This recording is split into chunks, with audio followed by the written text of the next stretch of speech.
Now to the legal sector hearing in Johannesburg. Without the complicity of the judicial system, apartheid couldn't have worked. The state needed the courts to apply apartheid laws, and they did. This week's hearing on the legal sector was packed with white men in dark suits. Some of them came to apologize, others to offer their visions for the future. So our criminal law system paid scant regard to what happened to victims. Victims came to court as witnesses and complainants. After giving their evidence, they were thanked for having given evidence and told to go. But crime was essentially regarded as a crime against the state. And quite correctly, it is a crime against the state. But the wrong to the individual, to the victim, has been sorely neglected in our history. We were all part of a system, sometimes for very good reason, but we all did play some role in upholding the framework of apartheid, and therefore the framework that sustained gross violations of human rights. Why did this happen? You raise it, you ask the question, you're critical about yourself. You concede that what you did fell short of what you should have done in the circumstances, but why? The overwhelming majority of attorneys in private practice were white males, as you said it out in paragraph 3 of the summary. The suggestion that what really happened was that these people were beneficiaries of the system, and that is why they were only prepared to go up to a point in questioning the system. In every instance, the National Party pursued its goal of apartheid with ferocious determination, overriding all opposition. It is impractical and unrealistic to think that the courts could have stopped those excesses. This is not to suggest that the courts were powerless in the face of parliamentary injustice. The courts undoubtedly had the capacity in many instances to mitigate the harshness of the laws of apartheid. Their newfound sense of justice and defense of morality is actually very laughable. I mean, they sit here and by rote talk about being regretful of what they did, but they didn't do anything else. I mean, they never once even decided not to do something when they clearly had the power to do it. And to raise up a sort of Nuremberg sort of defense of, well, we were incapable or our hands were tied, is nonsense. We can say that we do not want the money of these practitioners. We do not want them to go on their hands and knees and beg for forgiveness. We do not want any more platitudes and token gestures. The apology of the Pretoria Bar, among others, is noted. However, we need to go beyond this and ask ourselves, what are we going to do in concrete terms to redress the imbalances, to demonstrate that we really are sorry? Why did the legal sector fail us, and how can we prevent such a failure from happening again? These questions were repeated over and over at the legal sector hearing. But the judges and magistrates who administered apartheid were not present to give us the answers. In spite of a strongly worded appeal from Archbishop Tutu, the country's current and former top judges declined to appear at this week's legal sector hearing.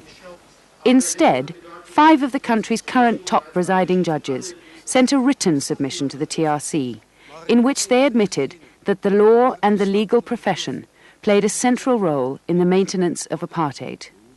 If you want to know whether white judges who went onto the bench had, across the spectrum, the range of views which white people in South Africa entertained, I wouldn't have thought it was necessary to ask me that question. The answer is rather too self-evident. I think for the apartheid state to sustain itself, it must have realized that it needed a judiciary that was both responsive and sensitive to its needs. The government saw quite clearly that it could have its cake and eat it too. It wanted to say, even at the time that it was defying world opinion, that one of the virtues of the South African government was it held to one very important value, and that was the value of the rule of law. It has been said by many eminent judges, I think Judge Bhagwati of India was one of those, that a court and a justice system must provide haven for those who are oppressed and bewildered. I think we can sit here and analyze for the next 5 days. But I think we all in this room must accept that our judiciary and our legal system failed to do so. And it doesn't help unpacking that anymore, except to say there was a dismal failure. I think the fact that your commission has received 12,000 submissions from victims is perhaps more than compelling evidence of that failure. And the majority of judges adopted an approach which said that they should interpret the law in accordance with the actual intentions of the legislature, and they took those actual intentions to be contained in those intimations. A small minority of judges did something much more noble. They forced the government, or tried to force the government, to declare in its legislation very explicitly that it wanted to operate not in accordance with the rule of law. And so what the government had was a bunch of tame judges who would interpret legislation in the way that it wanted, but because the government wasn't very explicitly stating what it wanted, it could say it was still operating in accordance with the rule of law. Why, it was asked, did we not hear from Justice Louis Harams, currently an appellate division judge, as to why his 1990 commission into death squads and death-sponsored killings was such a spectacular disaster? And what of the hanging judges? Why, asked Paula McBride, were there no judges present to explain why 126 death sentences were handed out in one 3-year period? In their decision not to appear, it happens, they've sent the wrong message. They have hidden behind a mask that suggests that they were simply carrying out the law. And the law is the law. The fact of the matter is there are unjust laws. And they knew that many of these laws were unjust. They knew it. And they could not be just simply mindless minions scurrying around doing that. They're the ones at the end of the day who used to actually carry out all these laws, right? They should be called in to testify and to explain and account for their actions. If people from all these political parties can come in, whether or not they're deputy presidents or presidents, if they can come in, who the hell do these judges think they are at the end of the day? They are not above the rest of us. They are basically just, they always put their pants on one leg at a time like the rest of us. There was unanimous agreement among panelists and testifiers that judges past and present should have attended this week's hearing. The Truth Commission have confirmed the possibility that judges may yet be subpoenaed to answer questions about why many of them acted as they did in the past, and to talk about steps that will be taken to prevent such bias in the future. The Attorneys General agreed on two things at the legal sector hearing this week. Firstly, they had not served a political master, and secondly, that they had been as deceived as the generals and cabinet ministers were.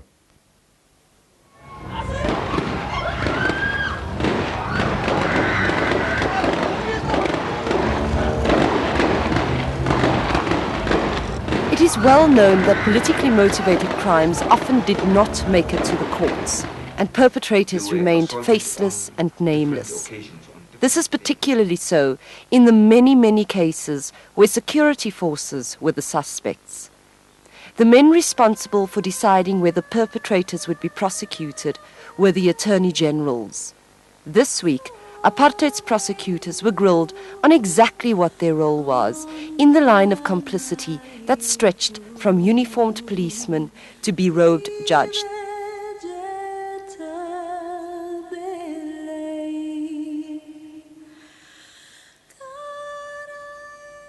There is a perception amongst NGOs and amongst certain members of the legal fraternity that a large degree of impunity exists in KwaZulu-Natal in terms of the lack of prosecutions and the lack of convictions.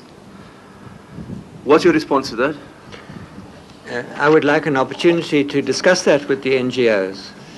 I believe the perception is wrong, and I can certainly say under oath here that I and members of my office do everything within our power to bring murderers to justice from whatever political persuasion they may come. I draw your attention to the fact that 8 high courts, or Supreme Courts as they used to be called, sit in KwaZulu-Natal every day of the court year. And the idea that we don't bring prosecutions to court is absolutely ridiculous. And another point to bear in mind is that people don't have to blindly accept the word of an Attorney General. If they're not satisfied with what an Attorney General decides, the relatives or affected persons can bring private prosecutions. There hasn't been a single private prosecution in any of the matters upon which I have been prosecuted. I suggest to you that that speaks volumes. My decisions were correct. Why is it that the Truth Commission has had this myriad of cases where countless numbers of police forces, members of security forces have come before us admitting to tortures, murders, and the Attorney Generals did not prosecute in any of those matters? Well, I think the answer is quite obvious, Madam Chair. If cases are investigated and evidence under oath is submitted to the decision taker and that evidence is false, then the decision taker will obviously take a wrong decision because the wrong facts were placed before him. What's happening now is that these people are now coming out of the wood and they're now admitting that they lied, cheated and deceived in the past. It was a very difficult situation on the ground that one was dealing with. I mean, people were being blown up, buildings were being sabotaged, people were being killed. These were the facts that we were dealing with. It was a very messy situation, and we had to, as we saw it, apply messy legislation without any particular crusading zeal to fight a just war or anything like that. It was a very unfortunate situation we landed ourselves in. I wish to comment on crimes committed by security forces. Up to 1994, when I was given the job by the then State President and the TEC of going into the recommendations and findings of the Goldstone Commission, I never realized what was happening in this country. In reality, I had a good idea, but never realized the depth of the deceit to which we were all subject. But at the same time, there was no way we could get to the truth without it coming from the inside. There was no way Harms could get to the truth. He was lied to when it came to security matters. We know the system was so much against us that sweepers were used by the security forces to cover up scenes of murders. People who knew what the prosecutors would be looking for. So when we came, we said, well, we can't prove a murder on this evidence. We were deceived. That was part of the system. Thus, when you had a death in detention, which we all took seriously, and there are instructions in all offices that it ought to be taken seriously, we could never get to a prosecution because the scenes had been swept. We were misled and we were lied to, and the fact is we didn't get to the truth, but that wasn't for want of trying.